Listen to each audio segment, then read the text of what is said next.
You know, sometimes the biggest feelings are packed into the absolute quietest moments. And today we're going to dive into a poem that does just that.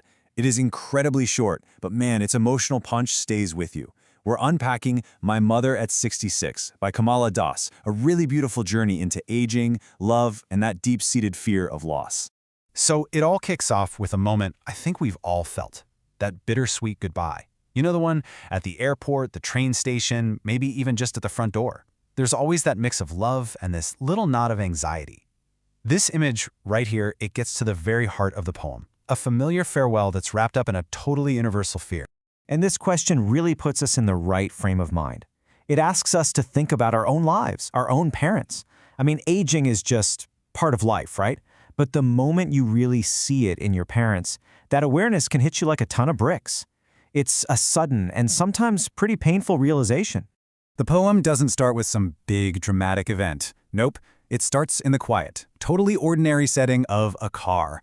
The poet, Kamala Das, is driving her mother to the airport. And it's right here, in this small, confined space, that just a simple glance sparks this deeply emotional and honestly kind of unsettling thought. So picture this. The poet looks over at her mother, who's just dozing off in the passenger seat. Her mouth is a little open. She just seems so completely vulnerable. It's one of those quiet, unguarded moments of observation that suddenly leads to a pretty shocking mental image. Wow. What's so incredible here is the raw, unflinching honesty. Das uses this absolutely brutal simile, ashen like that of a corpse, to describe her own mother's face. It's not just that her mom looks old. For one terrifying second, she looks lifeless. That is the pain she's talking about, that sudden, crushing realization of her mother's mortality. And that thought is just so overwhelming, so painful, that the poet's first instinct is to shove it away. She does what so many of us do when a tough feeling comes up. She looks for a distraction, anything to look at. So she turns her gaze away from her mother and just stares out the car window. And would you look at the incredible contrast she finds? Inside the car, you've got the stillness of aging, right? The pale, sleeping figure of her mother. But outside, it is an explosion of life. You've got young trees sprinting and merry children spilling out of their homes. It's this perfect, stark contrast between decay and vitality, stillness and pure energy. Let's just focus on that phrase for a second. Trees sprinting. I mean, how clever is that? When you're in a moving car, the trees really do look like they're running right past you. This image perfectly captures that sense of vibrant, youthful energy and the feeling of time just racing by, which makes the quiet aging inside the car feel even more still and silent. But of course, a distraction like that can only last so long.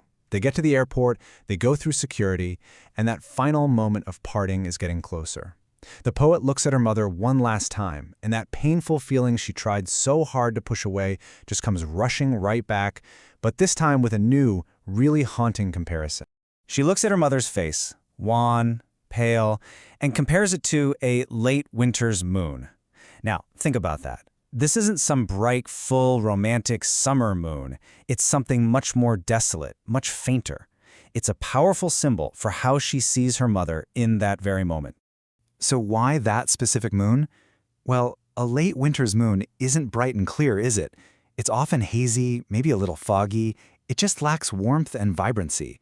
It symbolizes the end of a cycle, the coldness of old age, and a kind of beauty that's fading away. It just perfectly captures her mother's frailty and the emotional distance the poet is so afraid of. And seeing her mother this way, it triggers something really deep inside her.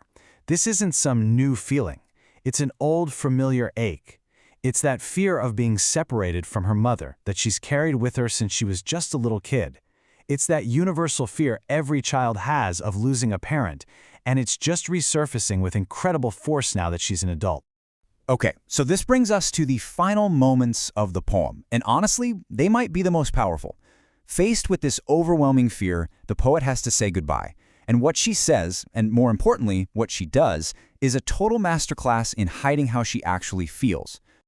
So you have to ask, right? What is the real meaning behind her final words? And especially her smile? Because it is clearly not a simple, happy gesture.